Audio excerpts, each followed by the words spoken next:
नमस्कार दोस्तों, एक बार फिर से आपका स्वागत है आपके अपने चैनल सनातनी अंशिका ऑफिशियल में। सृष्टि में कुछ रातें ऐसी होती हैं जो सिर्फ अंधेरा नहीं लाती बल्कि आत्मा को जगाने का काम करती हैं। महाशिवरात्रि ये सिर्फ एक तिथि नहीं है, ये शिव और जीव की मिलन की रात्रि है।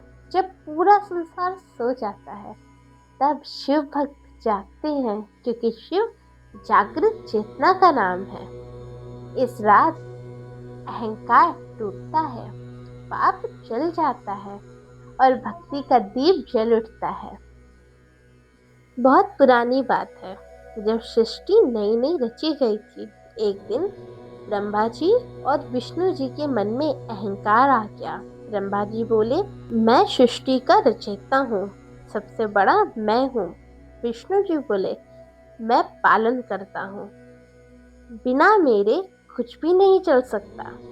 अहंकार बढ़ने लगा और तभी आकाश से एक भयानक प्रकाश स्तंभ प्रकट हुआ, इतना तेज कि आंखें चौंधिया जाएं।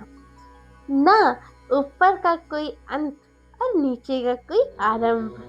देवता घबरा गए। विष्णु जी बोले, मैं इसके नीचे का अंत ढूंढता हूँ। और ब्रह्मा जी बोले, मैं इसका आरंभ ढूंढता हूँ। ब्रह्मा जी हंस बनकर उड़ गए, विष्णु जी वराह बनकर नीचे गए। हजारों साल बीत गए, पर दोनों थक गए, कुछ नहीं मिला। आखिरकार दोनों ने सच मान लिया, ये शक्ति हमसे परी है। तब उस ज्योति स्तंभ से भगवान शिव प्रकट हुए। वो बोले, मैं ही अनादि हूँ और मैं ही अंत, मैं ही सृष्टि का मूल हूँ। और वही ज्योति स्तंभ शिवलिंग बना।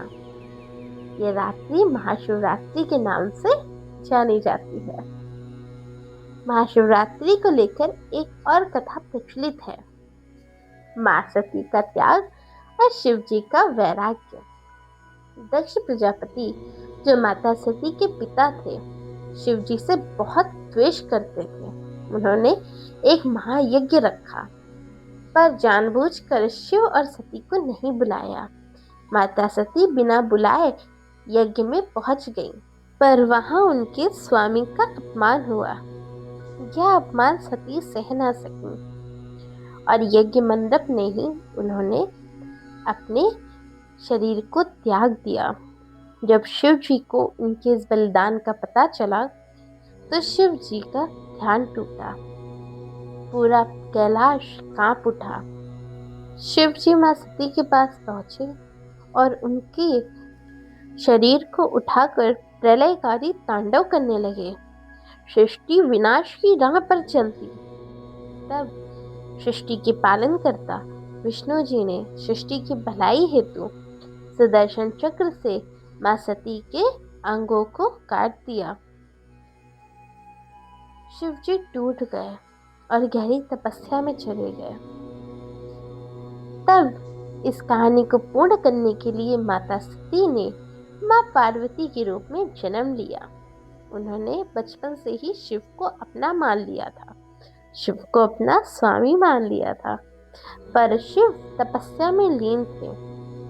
पार्वती जी ने घोर तपस्या कर पहले फल, फिर पत्ते, फिर जल, फिर निराजल, ठंड, गर्मी, बरसात सब कुछ सहकर हजारों वर्षों तक तपस्या करी। महाशिवरात्रि की रात को शिव जी प्रसन्न हुए और बोले, तुम्हारी भक्ति ने मुझे जीत लिया।